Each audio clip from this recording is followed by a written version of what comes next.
Bonjour tout le monde, je m'appelle Nina et j'utilise la méthode N-myopia de Jake Steiner pour enrayer la myopie et retrouver une vision de 20/20 naturellement.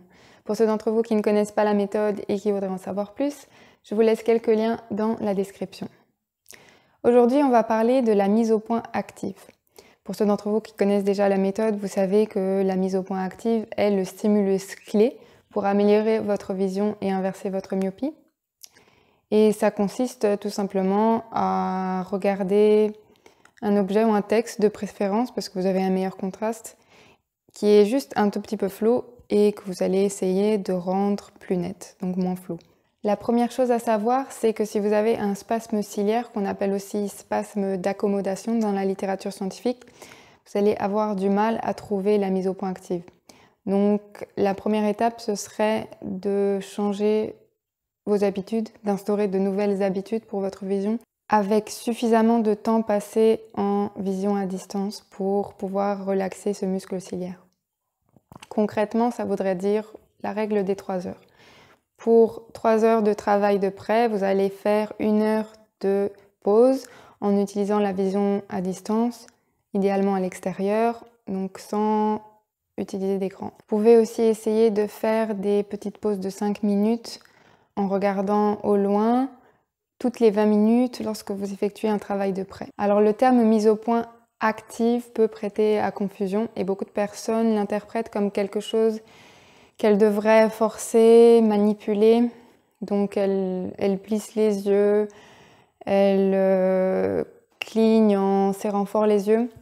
Et ça va juste rajouter de la tension oculaire, c'est pas du tout la mise au point active. Moi, je préfère vous décrire la mise au point active comme une mise au point consciente, non pas quelque chose que vous essayez de forcer, mais plutôt une expérience que vous essayez de vivre en étant complètement présent dans cette expérience, complètement conscient.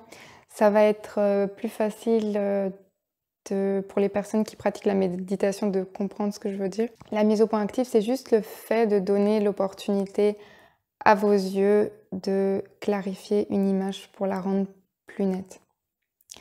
C'est pas quelque chose que vous devriez essayer de forcer, c'est pas un exercice, c'est une fonction naturelle de vos yeux. En termes scientifiques, c'est ce qu'on appelle l'accommodation.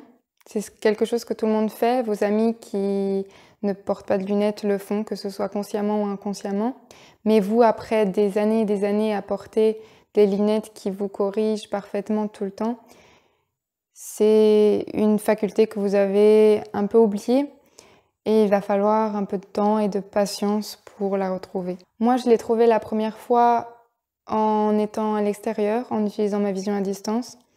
Donc généralement, j'aime bien regarder des panneaux, des plaques d'immatriculation. Si je devais vous donner un seul conseil aujourd'hui, c'est n'essayez pas de forcer la mise au point. Il n'y a rien à forcer de toute façon, puisque vos yeux sont destinés à faire ça. Donc essayez juste de regarder un texte, que ce soit avec un livre en vision de près ou en vision à distance à l'extérieur. Et essayez d'être vraiment complètement présent, absorbé dans l'expérience, en relaxant vos yeux, en relaxant même votre nuque et vos épaules, parce que ça peut jouer aussi. Et juste regardez le texte et voyez ce qui se passe. N'essayez pas de trouver la mise au point active, laissez la mise au point active vous trouver. La plupart du temps, on passe notre vie à regarder le monde autour de nous de façon assez passive, sans vraiment apprécier notre vision. Donc là, faites comme si vous aviez été aveugle toute votre vie et que maintenant vous voyez pour la première fois. Donc regardez vraiment les choses avec émerveillement, avec curiosité, comme le ferait un enfant qui découvre le monde. Et un dernier conseil que je peux vous donner, c'est d'être conscient de votre vision périphérique en même temps que vous essayez de clarifier un texte qui se trouve dans votre vision centrale. Et j'ai remarqué que j'avais tendance, quand je faisais la mise au point active, à occulter ma vision périphérique et à être vraiment en mode vision tunnel. Et donc ramener cette conscience, cette attention de la vision périphérique, c'est quelque chose qui pourra peut-être aussi vous aider. Voilà, j'espère que ça vous aidera dans votre quête de la mise au point active. Merci d'avoir regardé cette vidéo et on se retrouve dans la prochaine.